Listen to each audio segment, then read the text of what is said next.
Harry stepped off an overnight train into Kyiv this morning. He walked into a security forum in a war zone. He named Vladimir Putin from the podium and told him to stop the war. He hugged strangers on the platform. He talked about the forced deportation of Ukrainian children as a potential genocide. And he flew there straight from the Australian tour that just collapsed in front of the entire world. But here's what Harry did not do. He did not show up at Buckingham Palace on Tuesday for the late Queen's 100th birthday. He did not attend the centenary reception. He did not stand with his father, his brother, his sister-in-law, or any of the working royals who marked the most emotional family milestone of the year. He sent flowers to a grave from California, and then he flew to a war zone. So today we are covering Harry's surprise Kyiv visit and the speech that turned an ordinary post-tour stopover into a bid for global relevance. The King's centenary tribute of a video that erased the sausages so completely it has become its own news story. The viral death stare Meghan was caught aiming at her own chief of staff in Melbourne. The Australian radio host who just admitted he had to pay to be in the same room with the sausages. The quiet candle relabel after the world-clocked Meghan was selling her children as title merchandise, and the Bondi lifeguard moment where Harry actually told Meghan to calm down on camera. So welcome back, my Royal Rogues. My name is Jesus Enrique Rosas. I'm the Royal Rogue. Let's get down to it. Oh, let's start with a second. Okay, let's start with Kyiv because the timing on this is everything. Harry landed in Australia 10 days ago for a tour that was sold to the world as philanthropy and ended as the most savage Roy Morgan poll of his post-royal career. 81% of Australians said the visit did not improve their opinion of him. 87% said it would not repair the relationship with his father. The Bondi sunbather refused to lift her head. You remember her, right? The Irwins refused to take the meeting. And the moment that wreckage became impossible to spin, Harry boarded a plane, crossed Europe, took an overnight train from Poland, and walked into the Kyiv security forum in front of cameras that were not assembled by his own team. So, he addressed Putin directly. He said, "There is still a moment now to stop this war." He accused Russia of deliberate attacks on civilians, mass killings, torture, sexual violence, and the forced deportation of entire populations. And he framed the trafficking of Ukrainian children as a campaign designed to erase who they are. He invoked the United States by name and the 1994 Budapest Memorandum that promised security in exchange for Ukraine surrendering its nuclear weapons. He said, "I am not here as a politician. I'm here as a soldier who understands service." Go figure. And he is reportedly walking a Halo Trust minefield in the coming days in a bid-for-bid reenactment of his mother's 1997 Angola visit again. Now here's the part the cheering coverage is missing. This is a man whose own grandmother turned 100 a few days ago. Buckingham Palace held a centenary reception. King Charles released a video tribute to Darling Mama. Princess Anne opened the Queen Elizabeth II Garden in Regent's Park. The Royal Collection Trust opened the largest fashion exhibition of her reign. And Harry, the grandson who wrote 400 pages about how much that woman meant to him, quote-unquote, was in California arranging a wreath by proxy through the People magazine pipeline. Then he booked the next flight to a war zone so a different camera could catch him being decisive about something, anywhere that was not the family he walked away from. So Diana walked the Angola minefield in 1997 and the world wept. Harry, at 41, can borrow her trench coat and her route map, but he cannot borrow what she had. Because Diana was not running from a 100th birthday she chose not to attend. Now let's talk about the King's tribute video, by the way, because it told you everything you need to know about where the royal family actually stands on the question of Harry. Charles released a 3-minute film on April 21st to mark his mother's centenary. William was in it. Catherine was in it. George, Charlotte, and Louis were in it. The video closes with that famous young Princess Elizabeth line that we can each play our part to make the world of tomorrow a better and happier place. And the entire production featured 9 working royals. Harry was not one of them. Well, he's not a working royal, but you get what I'm saying. And Meghan was not one of them, of course. Archie or Lily was not one of them. But this was not an accidental edit. Charles approves every frame of every official film that leaves his press office. The decision to leave the sausages out of the tribute to his own mother was a deliberate, considered, sign-off statement.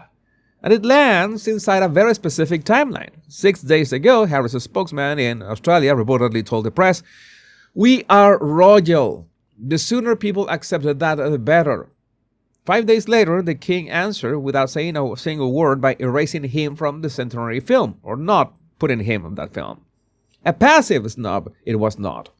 So this was Buckingham Palace handing the sausages a printed receipts for the last 6 years.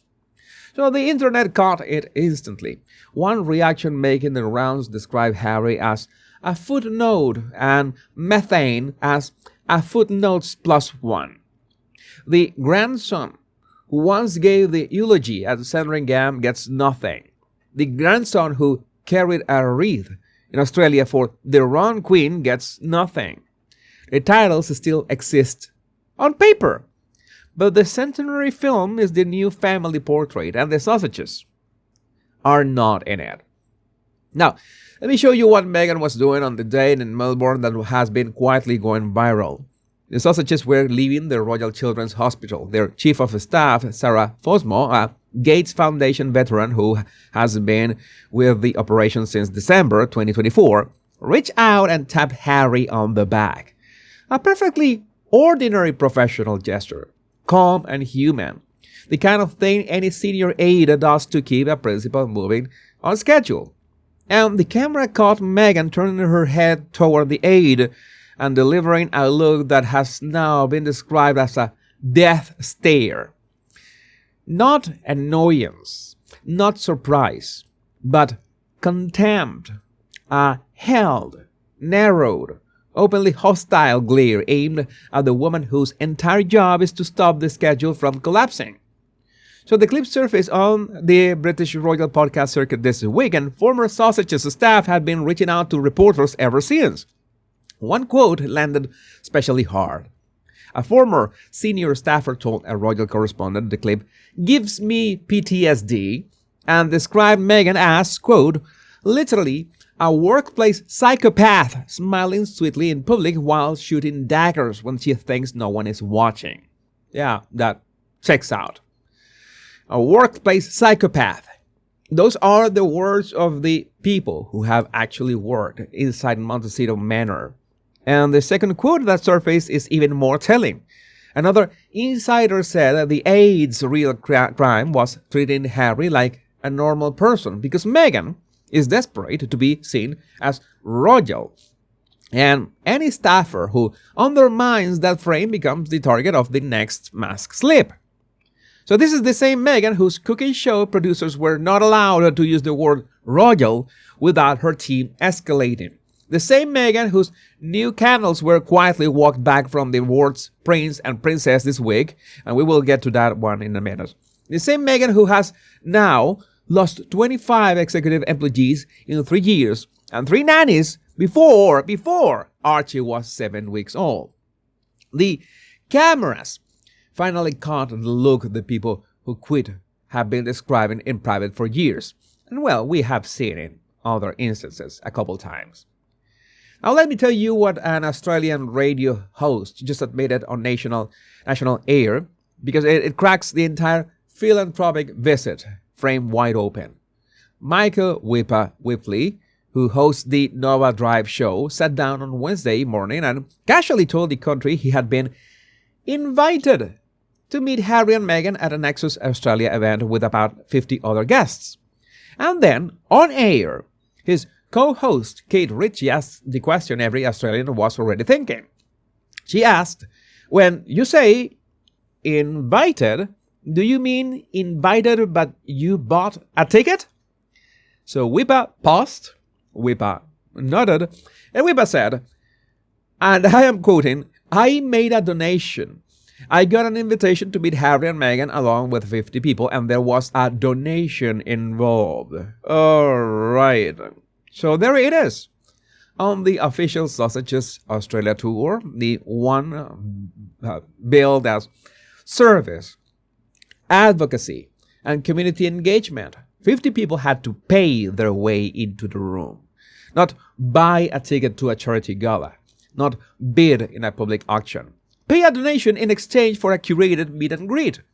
Philanthropy, this was not. This was a fan experience priced in tax-deductible disguise.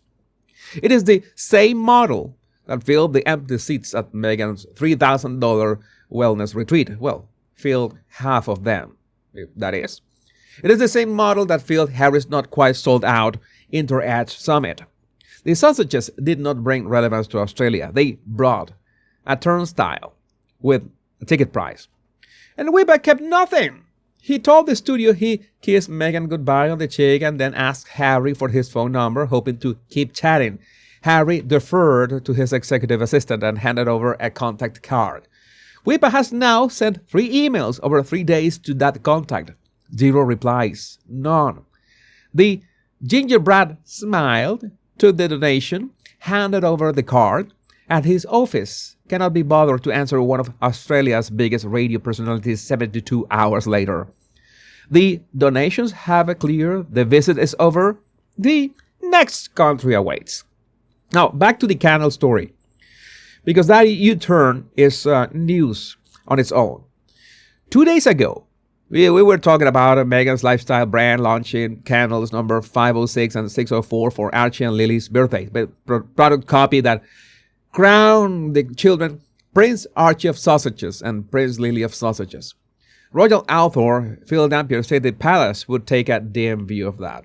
And the internet exploded. The Mother's Day edit went live anyway on April 22nd. And then, quietly, with no announcement, no statement, and no acknowledgement, the words Prince and Princess disappear from the candle descriptions.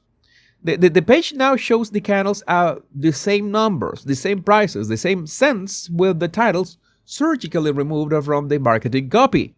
And reporters who went looking for the trademark filings were told by People magazine, of course, with the helpful Sausages Camp framing, that Meghan has not actually trademarked Archie's or Lily's names at all. So let's translate that into plain language. The brand launched the bait. The brand watched the reaction. The brand pulled the bait, and the brand being Meghan, so to speak. And now the brand, Meghan, wants you to forget the bait was ever there. So the titles were never about pride. They were about price. And the moment the price tag started costing more in headlines that it earned in chocolates and matchboxes, the titles came off the candle and the press release was rewritten in real time. So let's close with the Bondi clip, because a new piece of footage from that beach visit just surfaced, and it is one of the funniest body language moments of the entire tour. Harry and Meghan were leaving the meeting with the Bondi terror attack survivors. A young male Australian lifeguard in his Bondi vest and swim cap was standing in the path. Meghan walked over and pulled him into a long, tight, theatrical hug. The kind of hug staged for the cameras every single time. And from a step behind, Harry, clearly, audibly, on camera, yelled out, "Easy, easy." The crowd laughed. Meghan laughed. The lifeguard grinned. And Harry, who has spent the entire tour performing emotional regulation, slipped into the most honest sentence he has spoken on Australian soil. He told his wife to ease off the lifeguard, out loud, in public. Now, flip the genders for a second. If Harry had hugged a female lifeguard for that long, with that posture, in front of those cameras, the sausage's PR machine would have had the entire Daily Mail staff under legal threat by lunchtime. But Meghan does it. Harry deflects with a joke, the press laughs along, and the couple climbs into the Range Rover and rolls off to the next ticketed appearance. The double standard is the entire operating system. And what the country actually saw in that frame was a husband who knows the camera is rolling, knows his wife knows it is rolling, and chose the lifeguard as the easiest punchline. So 3 days later, Harry was on a train to Kyiv, his wife was back in Montecito relaunching candles with the titles scrubbed off, and the Australian tour dossier has already been edited into whatever shape the next pitch deck requires. The brand keeps moving, the branding keeps changing, and the only constant is the bill. But let me know what you think about this in the comments. My name is Jesus Enrique Rosas. I'm the Royal Rogue. Much love and bliss.